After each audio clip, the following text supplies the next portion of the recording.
Because, you know what? I think he's right. I see no reason why anyone would want to come play for the Knicks at this time.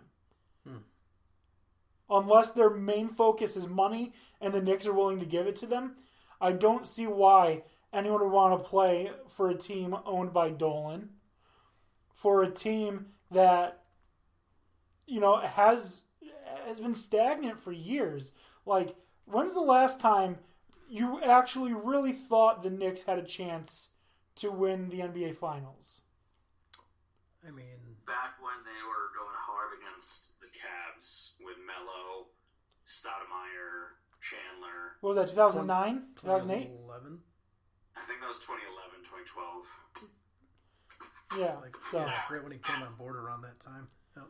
So it's been quite some time. Other than that, and even with just that year, that's what was before that? It was like 2001. Before that, yeah. Like, then you got Latrell Sprewell just fucking choking people. Yeah, Stoudemire punching his the fire extinguisher. Fucking Allen Houston just taking shots from wherever he can find a spot. Like, what's Kurt Thomas thinking he's Allen Houston? Oh man, something about them secondary New York teams, huh? They break through they're relevant like every 15 years for 15 minutes. The Knicks should be one of the premier organizations in not just the NBA, but all of sports. Yeah. I mean, they're the most valuable fucking franchise in the NBA because the fucking fans are too stupid to realize, hey, if we stop giving them our money, then they have to do something about that. Mm-hmm. Yeah, I mean, as we've talked about, Yankees good for baseball, Knicks good for basketball. It's like, yeah. When the biggest markets in a sport are doing well, the sport does well. Anytime Los Angeles, New York, Chicago, Dallas, Boston do well, the sport does well. I mean, I'm not saying rig it for those cities and those teams, but I mean, the big markets, I mean, they have to perform. It's like, you know, for instance, baseball, you're going to have the Yankees, Cardinals are a big market. You know, there's people that are somewhat probably upset because Boston wasn't there to be opposition this year to the Yankees. I mean, you know, the occasional year, like, if the Red Sox miss the playoffs one time every 5 years, people are going to want to see something fresh. Mm-hmm. So the Rays doing this, people are probably finding this to be refreshing. Next year, they don't want to see the Rays again. Right. They want to see the Red Sox again. Yep. Till it comes, like we said, you know, cycle of sports comes full cycle. Eventually, people want to see Baltimore in there again. If the MLB could choose how they were going to do things, I guarantee the American League Championship would always be a combination of these three teams. The Yankees, the Red Sox, the Angels. And the National League would be the Dodgers, the Phillies, and the Mets. Yeah. If Major League Baseball could have it the way they want it, they'd want those franchises in the biggest markets to be the ones that are playing for the chance to play in the biggest games. Are you kind of forming Angels based on who they have? Based on Los Angeles. Okay. They would want New York, LA in the AL and the NL. If they could get that, they would be happy. And for one NL or for one LA team and one New York team to be in it. So Yankees, Dodgers, Mets, Angels, they don't fucking care. Right. That would be what they would want to see. Any combination of the above. Yeah. And again, toss in the Red Sox. I'm sure executives were fucking creaming all over last year's World Series, Dodgers, Red Sox, because that meant ratings gold. That meant a ton of fucking money. Mm-hmm. They only wish that they could have gotten it for 7 games. That's it. But what a tangent to go on. Fuck. Right. Back to the NBA. My bad. Back to the NBA. So, I don't even know, what were we talking about? Last time the Knicks were good. Yeah. It's been quite a while. It's probably going to be a while. It's probably going to be a while. What do you think the Knicks should... Do you think the Knicks should continue to try and develop Ntilikina, or should they try and get something for him now that this experiment is pretty much dead?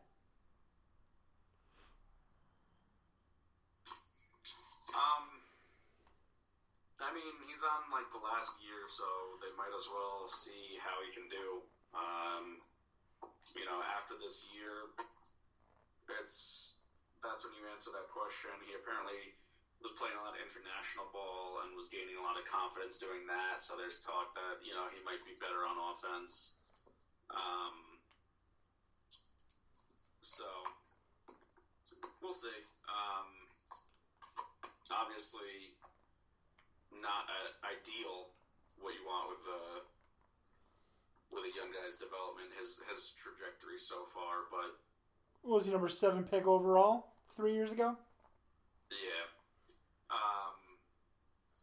But you might as well play him out on his final year. You're not really going to get anything for him. But it'll be interesting to see what happens. It's just a shame because,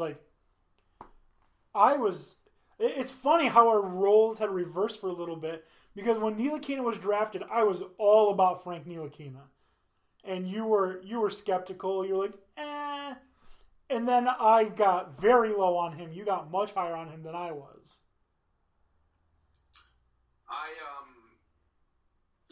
I'm just gonna support the players that we have.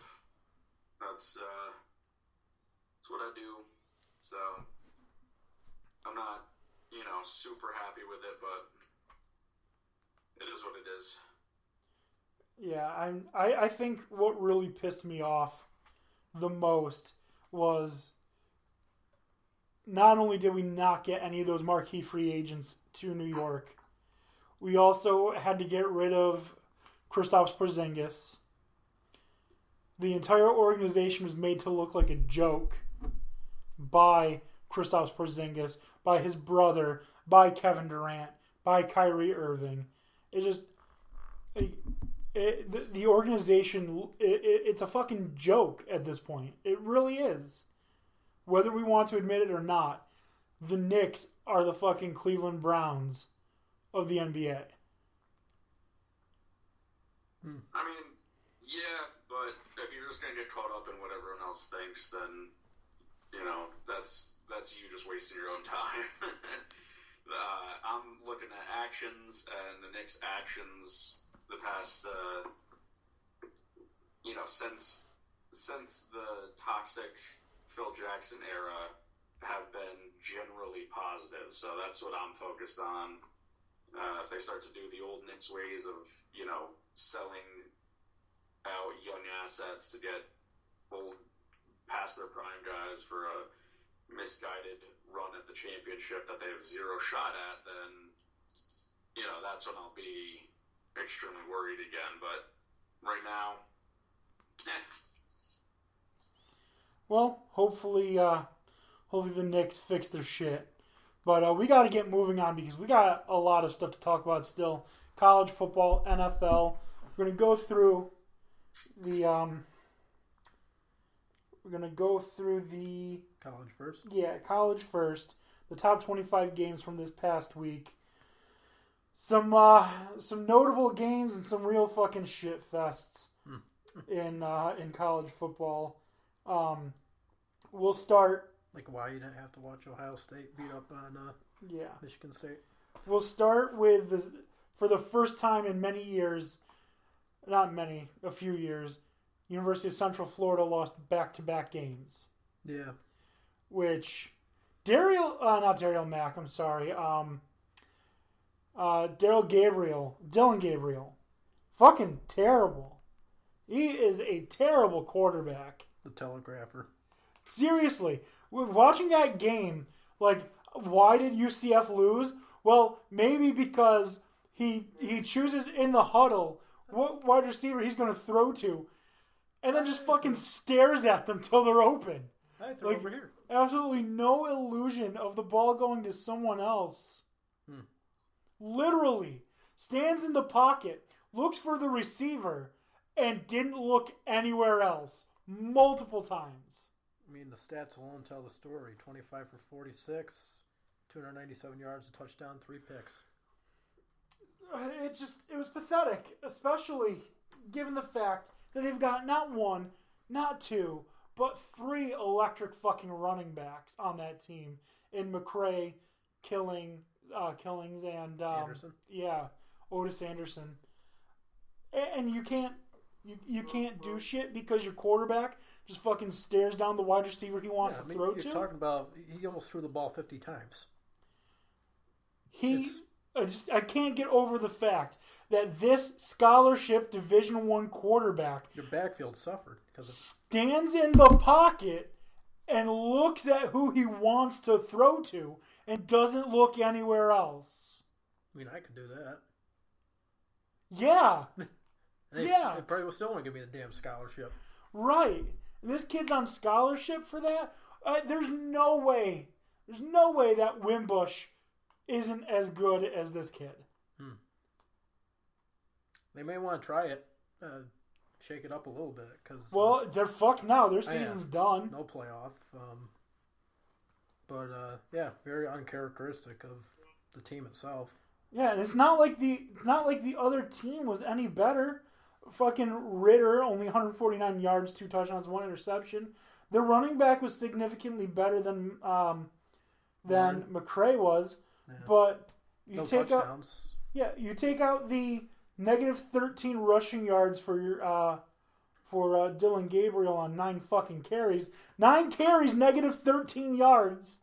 Yeah, that gives them 139 yards. Cincinnati ran for 192. Yep. Just like the team collectively their running game was actually decent, average 4.7 a carry. I mean, they have a quarterback who can't play football. It's the same issue that Miami has. Their quarterback cannot play football well. Talk about the Dolphins? Well, no, I'm talking about University of Miami. Oh, yeah. But anyways, so Central Florida loses for the second time. We'll move on to Penn State. Penn State takes care of business against struggling Purdue. Purdue did not have their starting quarterback, nor their star wide receiver, Rondale Moore. Sean Clifford only threw for 264 yards, 3 touchdowns, and an interception. The run game for Penn State, just absolutely monstrous. 196 yards on the ground. Noah Kane, freshman running back, led the way with 105 yards and a touchdown. Sean Clifford also rushed for a touchdown. Let's see. Purdue didn't do much of shit. They had 1 score in the game. Came in the second quarter when they were down 28-0. And then Penn State only added on 1 more score. Beat the dead horse. Yeah, no sense in beating a dead horse. The team was... If Penn State was really trying, they probably could have put up 70 on them. But regardless, 35-7, good win. We'll take it. Yeah, and hey, you're not out of the playoff. LSU absolutely throttles Utah State, 42-6. Oklahoma struggles for a little bit at Kansas, but ends up winning 45-20. Wisconsin, no problem, hosting Kent State, 48-0. Jonathan Taylor with 5 fucking touchdowns. 5 touchdowns, 186 rushing yards. Crazy. Goddamn. Michigan and Iowa had a fucking shit fest, 10-3. Texas Tech upset over Oklahoma State, 45-35. But that's okay because Mike Gundy's a man. He's 40. Actually, he's quite a bit older now. But Florida shocked Auburn, 24-13. Notre Dame shocks Bowling Green. I'm kidding. 52-0. Mop the floor. Texas with a solid win over West Virginia. West Virginia over-under on the season was 5.5 wins. They're at 3-2 right now. It looks like they're going to get to that 5.5. Georgia manhandles Tennessee 43-14. Ohio State makes easy work of Michigan State 34-10. Justin Fields